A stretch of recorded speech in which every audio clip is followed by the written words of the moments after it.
In 1976, the FIA introduced a new racing category classified as Group 5 Special Production Car Class, which allowed extensive body and engine modifications to production-based vehicles, which were homologated in FIA Groups 1 through 4.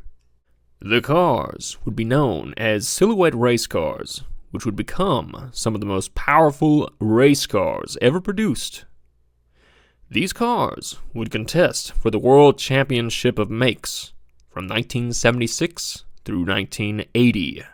The Porsche 935 Turbo reigned supreme and dominated the Group 5 racing class and proved to be one of the most formidable production-based race cars of the 1970s. Porsche's dominance in motorsports prompted the Ford Motor Company to return to racing after a decade-long hiatus, not since Ford's battle with Ferrari at Le Mans with the Ford GT40, and Carroll Shelby's Daytona Cobra had anyone seen a battle quite like this. Ford would team up with Zakspeed to make some of the most epic race cars ever built, the Zakspeed Capri and Mustang.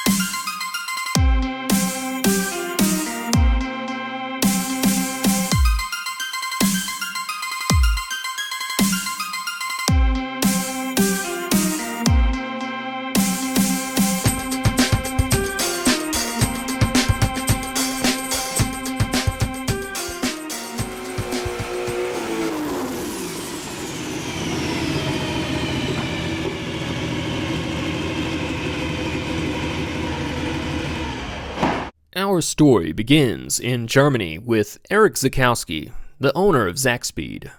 Erich Zakowski was a self-made man who had escaped the communist-controlled East Germany into West Germany with his family when he was only 11 years old.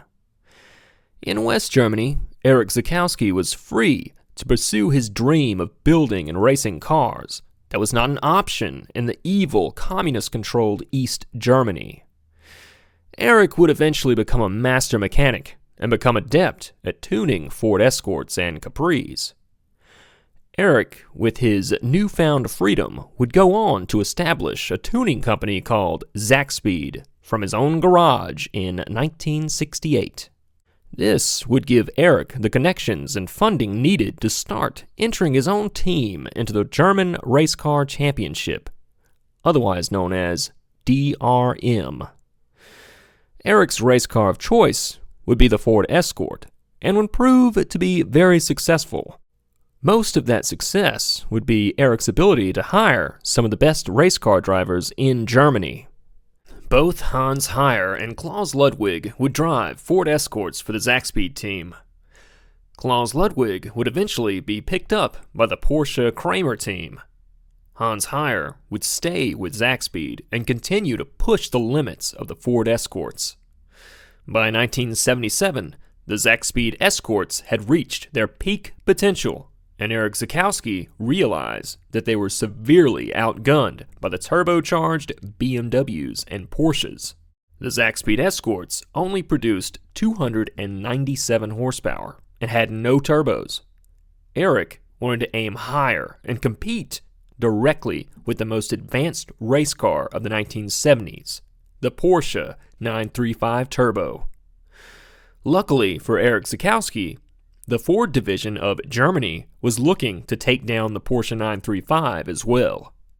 The timing was right, and Ford began funding Zakspeed to build a Division I car capable of putting an end to the dominance of the Porsche 935. The German Race Car Championship, or DRM, was divided into two divisions. The higher horsepower Division I cars, which required engines above 2 liters, and the slower Division II class, which required less than 2 liters.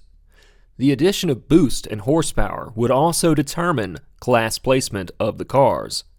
Winning the championship was based on points, which gave the slower Division II cars a chance to win without having to directly compete with the higher horsepower Division I cars.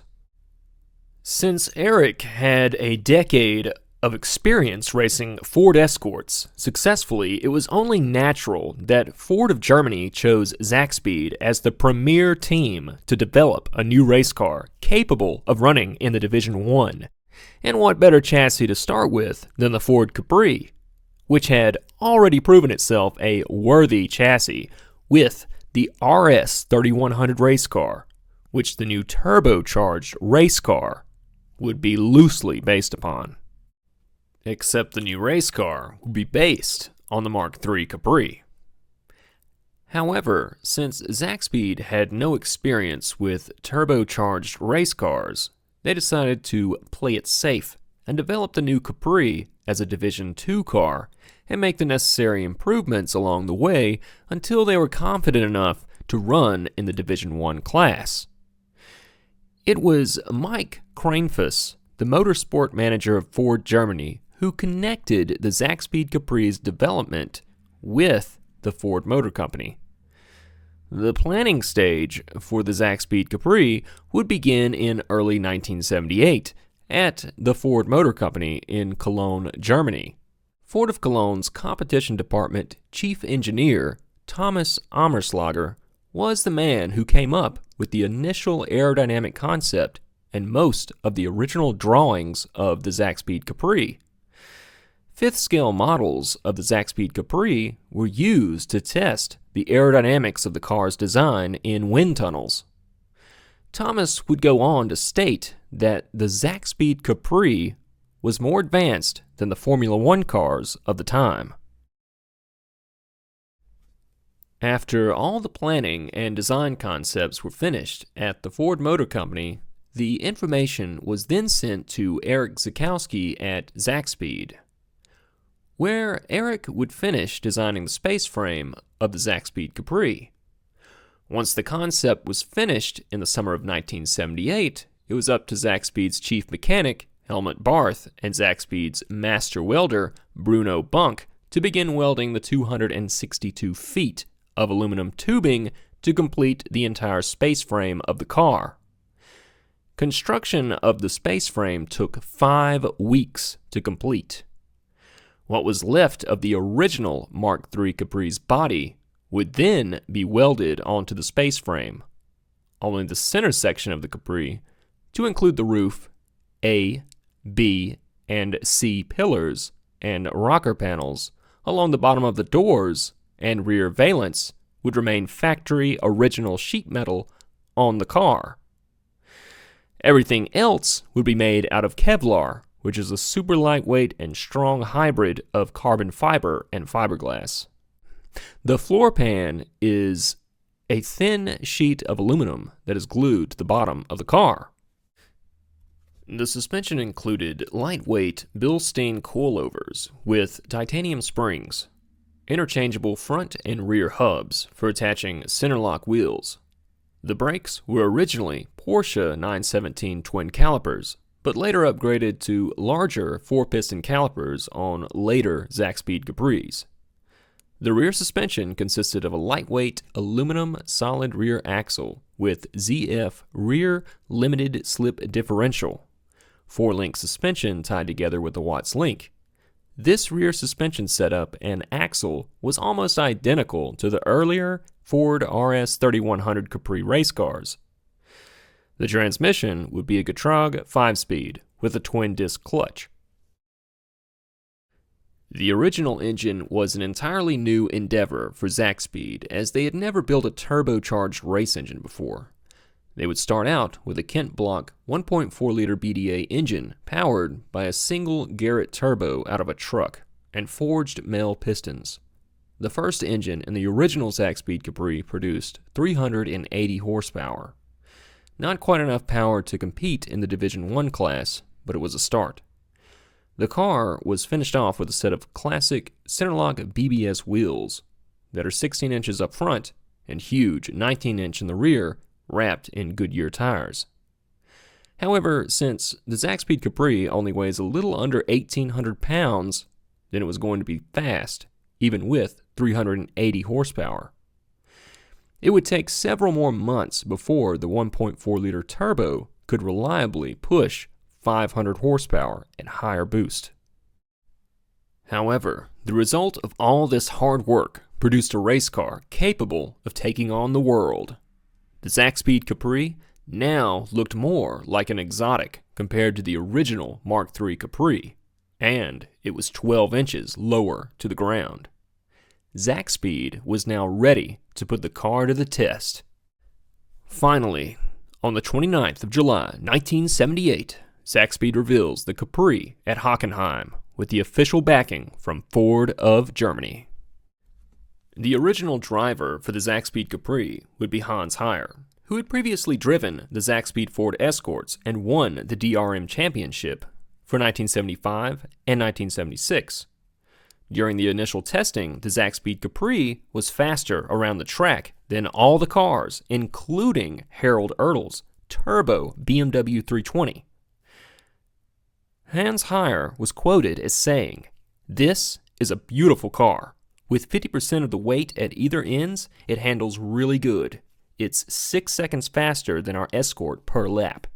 Everywhere you are going at least 20 miles per hour faster in the corners." Unfortunately, the success was short-lived for the Zakspeed Capri, and it only ended up completing 5 laps before being found on road dead. If Ford was going to compete against Porsche, they were going to have to step up their game in the reliability department. It would not be until the Capri's 4th race that Hans Heyer finally gained his first victory in the Zakspeed Capri in October 1978 at the Super Sprint race at the Nürburgring.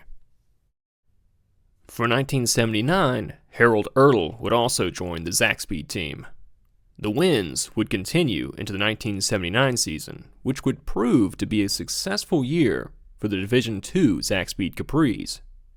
With most of the reliability issues ironed out with the new turbo technology, Zakspeed and Ford was ready to develop a new twin turbocharged 1.7-liter engine capable of beating the Porsche 935. Ford wasn't going to take any chances, and with a new car, they wanted a new driver who was up to the task. And who else would they choose? None other than the best Porsche driver of the time, the Le Mans winner and DRM champion, Klaus Ludwig. Hans Heyer would move on to the Lancia team and continue to have a successful racing career with Lancia and drive the infamous Lancia Beta Monte Carlo Turbo, which proved to be one of the most successful cars in Group 5. Although not the fastest race car, the Lancia Turbo was reliable, and that was a key feature to have while committing to endurance racing. The Group 5 Lancia was a beautiful car and was capable of running an 11.3-second quarter-mile time at 123 miles per hour, which is quite a bit slower than the Porsche 935's earth-shattering 8.9-second quarter-mile time. However, the Lancia Beta Monte Carlo Turbo would pave the way for the more famous Group B Lancia 037 rally car. The Group 5 Lancia was a worthy contender. Although Hans Heyer's new life racing for Lancia wouldn't come without its troubles, as he would also be involved in one of the most spectacular crashes in DRM and of his racing career.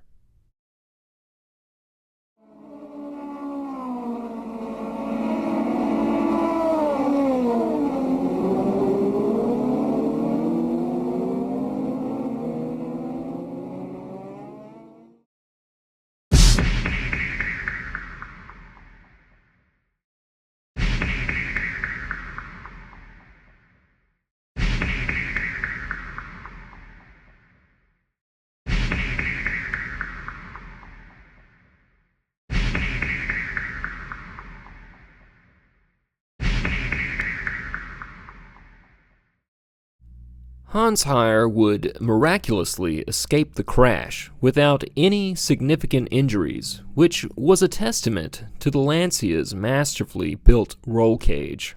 Heyer would go on to recover and win many more races with his Lancia, which would include battling it out against Zakspeed's top driver, Klaus Ludwig, in his Zakspeed Capri for several more years, where you never knew who would win, which produced some friendly rivalry between the drivers. In Division 2, if Klaus Ludwig and Hans Heyer were racing against each other, you knew the race would be close. Technically, Klaus Ludwig would be breaking his contract with the Kramer brothers' Porsche team by accepting Ford's offer to join Team Zakspeed. As a consequence, the Kramer brothers decided to sue Klaus Ludwig for joining Zakspeed. This took a financial toll on Klaus Ludwig, as he would have to start over financially from zero. Being sued was enough of a boost for Klaus Ludwig to take his revenge on Kramer at the track. So for 1980, Zakspeed and Ford would debut one of the most controversial Ford race cars ever developed, a 600 horsepower car capable of putting an end to the Porsche 935's dominance.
And just like that, the dominance of Porsche was swept away by a Ford, and the hard work of Erich Zakowski and his team Zakspeed had finally paid off. The beatdown the Ford was putting on Porsche caused quite the controversy. Not only did the radical space frame offend the Porsche teams, but the huge wing, which extended past the quarter panels, was the biggest offender. The Porsche teams demanded that Zakspeed remove the wing, and if they had their way, they would have made them disassemble the whole car. Thankfully, cooler heads prevailed, and they were only required to replace the big wing with the original wing. The Porsche teams thought they had finally ended the reign of terror brought by the Ford Capri by getting them to remove the wing, and by stripping Klaus Ludwig of all his points earned using that wing. Erich Zakowski had other plans. Zakspeed immediately went to work developing the underside of the car and added ground effects directly under the chassis of the Capri, which would allow the car to stick to the road like glue. Since Klaus Ludwig was stripped of all his points with the big wing Capri, Hans Heyer would end up winning the DRM championship for 1980. For 1981, the 1.7-liter Super Capri would return, painted with flames, and driven by Manfred Winkelhock.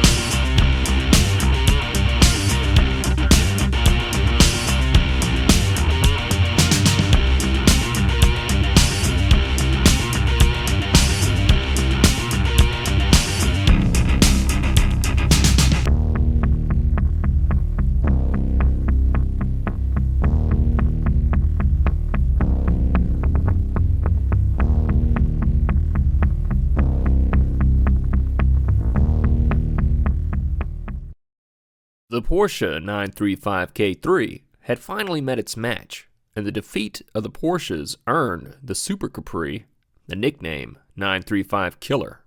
The Capri now was capable of pushing over 600 horsepower. The Porsche 935 was already capable of producing north of 700 horsepower, but the big power number was offset by the Capri's extremely lightweight body, which was right under 1,800 pounds.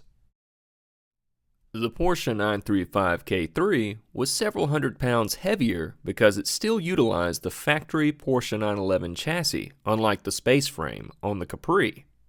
The Kramer brothers knew they had been outgunned by the big-wing Zakspeed Capri in 1980, so they decided to start developing a space frame that would hopefully be ready for the 1981 race season. Construction of the K4 began in 1980 in an underground car park in Cologne, Germany. The Kramer brothers of Cologne had a close relationship with the Porsche factory since 1970, so Porsche supplied the Kramer brothers with the drawings, parts, and the entire original Moby Dick race car on commission to help build the K4 935. This time, with the help of an ex-Ford engineer, Gerd Nozinger, they welded together a complete space frame just like Zakspeed had done. 2 K4s were built. The number 1 K4 was right-hand drive, and the number 2 K4 was left-hand drive. The number 1 K4 would be in Jägermeister colors, raced by Bob Wallach in Germany and then John Fitzpatrick in America. The number 2 K4 would be painted in black Interscope colors, but would never race. Kramer did not have enough money to test the car's aerodynamics in a wind tunnel, so they tested the car on public roads instead, including driving on the Autobahn. The Zakspeed Capri would also be caught testing its aerodynamics on public roads. John Fitzpatrick would be quoted as saying, "The K4 was a sensational car, the fastest 935 ever, and still is." The K4 weighed a little over 2,000 pounds. Had 800 horsepower and a top speed of 220 miles per hour. These would be the last Kramer 935s ever made.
It would seem that the K4 had finally beaten the Capri. But the Porsche Kramer team had forgotten about the other Capri.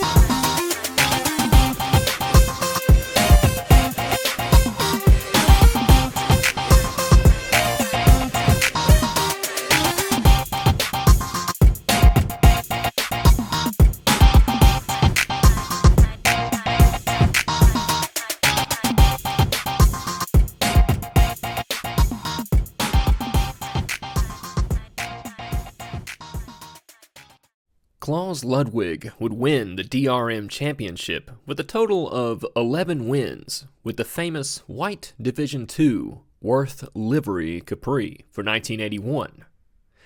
There was also another car that debuted alongside the K4 in 1981, which can be seen driving just behind it. It was the Zakspeed Mustang, which would become the most powerful of all the Zakspeed Group 5 cars. Two Mustangs were built. The Zakspeed Mustang's body was longer and wider than the Zakspeed Capri. It featured wider tires, which were a whopping 20 inches wide in the front and 24 inches in the rear. The Mustang also had the most powerful version of the Zakspeed 1.7-liter engines, a single-turbo version capable of producing right at 790 horsepower at maximum boost. Underneath the Zakspeed Mustang's body was the original championship-winning Zakspeed Capri chassis. These two Mustangs were destined for America. Both cars would be shipped off to America through Ford's new team called SVO, Special Vehicle Operations. The same team who brought the SVO Turbo 4-cylinder Fox Mustang to market, and the same team that would eventually have their name changed to Special Vehicle Team, or SVT, and ultimately produce the supercharged 2003 to 2004 Terminator Mustang Cobra and the famous Ford GT. In America, the two new Zakspeed Mustangs would be operated by the Bill Scott Miller Racing team, and in 1982, Zakspeed would join together with Team Roush. The Mustang would face off against a horde of Porsche 935s, and even the new Chevy V8-powered Group C Lola T600 prototypes. Klaus Ludwig sliced through all of them like butter. For 1981, Klaus Ludwig and Erich Zakowski were at the top of their game.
The Zakspeed Fox Mustang was a sensational car.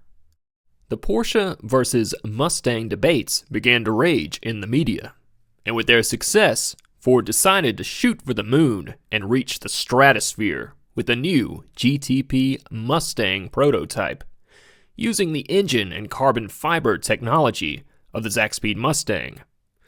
Ford produced a new high-tech race car, pushing the limits of turbo technology using Zakspeed's new F1-inspired 4-cylinder engines, which were capable of producing 1,000 horsepower.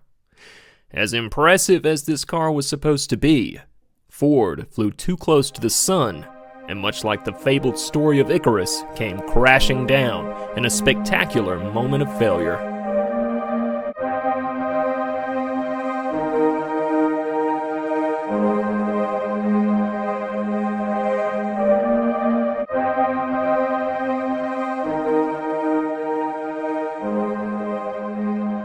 The 4-cylinder engines were not reliable enough to endure the long endurance races of America, which were much longer than those of Europe. The 4-cylinders would burn out before the end of the races the majority of the time, while the Zakspeed Mustangs and GTP cars were some of the fastest cars on the track It didn't really matter if you couldn't complete the race. Roush tried to convince Ford and Zakspeed to swap in a V8 to cure the reliability issues, but to no avail. 1983 would see the end of the Group 5 era, and the most powerful Zakspeed Mustang with upgraded bodywork would race one last time in the Miami GP race along with its sister Mustang. Klaus Ludwig would place third, and the famous K4 Porsche driven by John Fitzpatrick would place fourth behind the Mustang. Two Chevrolet Group C cars would take first and second place. This spelled the end of Group 5. Ford wanted to continue with the small engines in the GTP cars despite the failures. Zakspeed would eventually call it quits around 1986 with the GTP Mustang and move on to racing F1 cars and other Ford prototypes. And so we come to the end of the glorious Group 5 era. The race cars of Erich Zakowski will forever remain etched into racing history, and in my mind, some of the coolest Fords ever built, right alongside the Ford GT40 and Shelby Cobras. In the end, the Zakspeed Capri would pave the way for future Ford performance cars. The 1995 Mustang Saleen race car, nicknamed the Winged Demon, would also use the Zakspeed's rear underbody ground effects to success against Porsche.